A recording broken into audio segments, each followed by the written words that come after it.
കൂട്ടുകാരെ, ഇത് എനിക്ക് കഴിഞ്ഞ ദിവസം ഉണ്ടായതല്ല, ഞാനിത് കണ്ട ഒരു കാര്യമാണ് ഇന്ന് ഷെയർ ചെയ്യുന്നത്. ഞാൻ ഇന്നലെ സൂപ്പർ മാർക്കറ്റിൽ പോകാനുണ്ടായി. അപ്പോൾ നമ്മൾ ക്യൂവിൽ നിൽക്കുമ്പോൾ എൻ്റെ മുന്നിൽ ക്യൂവിൽ നിന്ന ചേച്ചി എന്തോ ഒരു 5 മണിക്കോ അത്ര മണിക്ക് എന്തോ സംതിങ് ഹസ്ബൻഡിനോട് പറയുകയാണ്. 5 മണിക്ക് ആരോ വരുമെന്നോ അല്ലെ എവിടെയോ പോകണമെന്നോ അങ്ങനെ എന്തോ ഒന്ന് ഞാൻ ശ്രദ്ധിച്ചില്ല. അപ്പോഴത്തേന് ഇയാൾ ഭയങ്കരമായിട്ട് അങ്ങ് റേസ് ആവുകയാണ്. ഈ ചേച്ചി പതുക്കെ ശബ്ദം താഴ്ത്തി, എന്നൊക്കെ എന്തായാലും മൂത്താണ് ചേച്ചി, പറയുന്നുണ്ട്.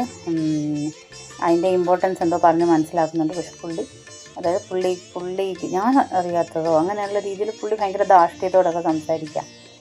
എന്നിട്ട്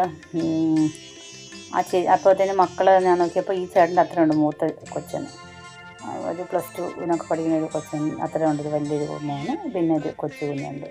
കൊച്ചെന്ന് വെച്ച് കഴിഞ്ഞാൽ കുഞ്ഞിനായിട്ട് വിളിച്ച ഓടി വന്നൊരു ചെറിയൊരു കുഞ്ഞുമോൻ എന്ത് ചെയ്യുന്ന അങ്ങോട്ട് ചോദിച്ച ഓടി വന്നൊരു ഒരു 7-8 പഠിക്കുന്ന കുഞ്ഞ്.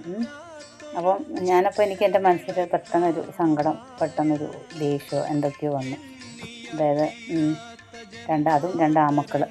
ഈ അച്ഛൻ ഈ കാണിക്കുന്നത് കണ്ടല്ലേ മക്കൾ വളരുന്നേ.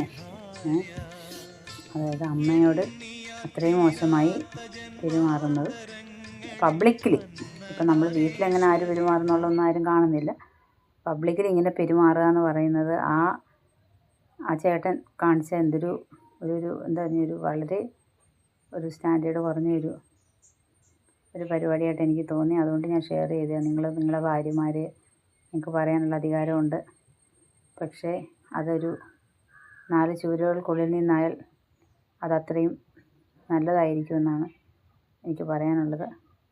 എനിക്കുണ്ട് ഒരു ഹസ്ബൻഡ് വഴക്കിടാറുണ്ട്, പബ്ലിക്കായിട്ട് ദേഷ്യപ്പെടാറുണ്ട്. പക്ഷേ ഞാൻ അപ്പം തന്നെ പ്രതികരിക്കും, ഞാൻ വെച്ചുകൊണ്ടിരിക്കത്തില്ല. പക്ഷേ ഈ ചേച്ചി ഒത്തിരി ക്ഷമിക്കുന്നു.